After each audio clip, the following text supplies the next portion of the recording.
I think one of my most tasking experiences or interactions working with government officials is navigating the bureaucratic processes within the civil service.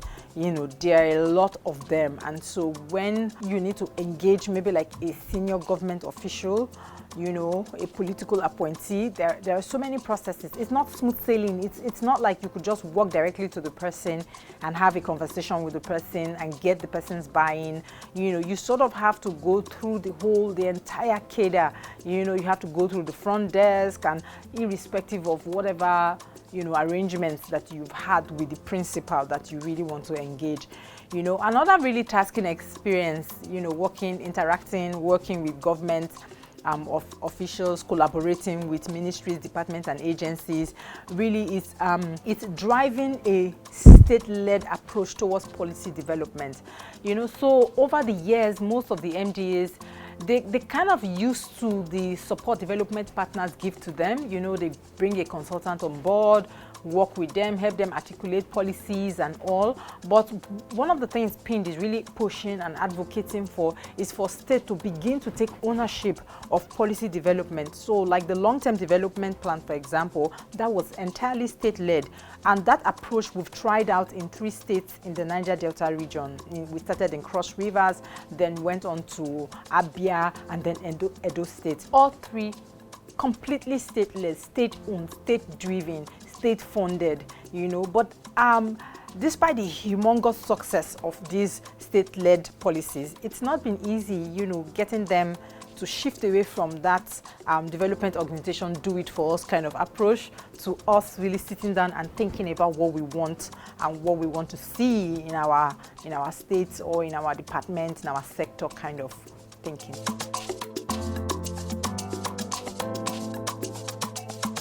One of the strategies that I think that PIND that we adopted in PIND is extensive engagements of all relevant stakeholders. You know, like when we conceive an idea, a project that has government components in it, we do a comprehensive mapping of all the stakeholders. You know, we spend time to ensure that no stakeholder is left out.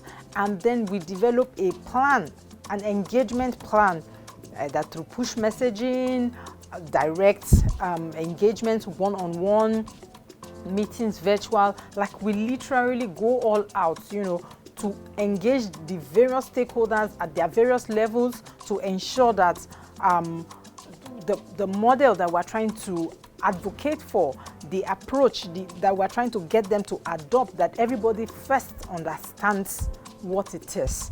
And so, you know, having that kind of extensive stakeholders, mapping stakeholders, engagement, stakeholders follow up, we are not assumptive at all in any of our work, especially when working with government. You don't assume that, okay, that person is a senior director, so the person understands what I'm saying. No assumptions. You go all the way down, you break it down, and then you follow up continuously, because mind you, they are government, they are dealing with several other partners, several other stakeholders. So it's important to follow up until you begin to see results, or at least pockets of results, until you begin to see the clouds gathering, you know, and then you know there is rain, sort of kind of situation, before you, you know, you sort of relax a bit, let them absorb it, and then see where they are at. Another approach that we adopt, you know, when working with government that has also contributed greatly to our success is identifying a champion within the government.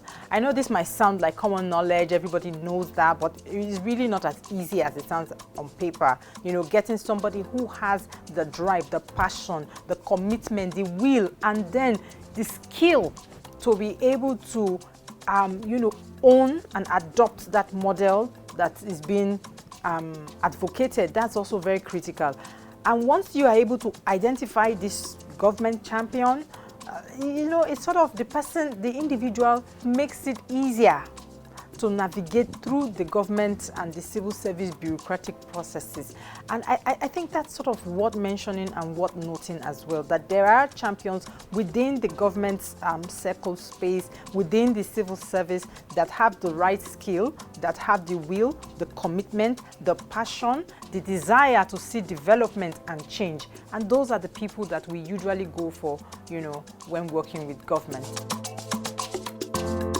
So, you know, I'm really excited now because as we celebrate 10 years of doing this work, you know, this development work in the region, we're excited, we're proud that we didn't give up, we didn't get frustrated, that we kept on going, you know. So we can't wait really to see what the next 10 years would hold, would offer. So let us celebrate PIND's 10 years of making a difference in the Niger Delta.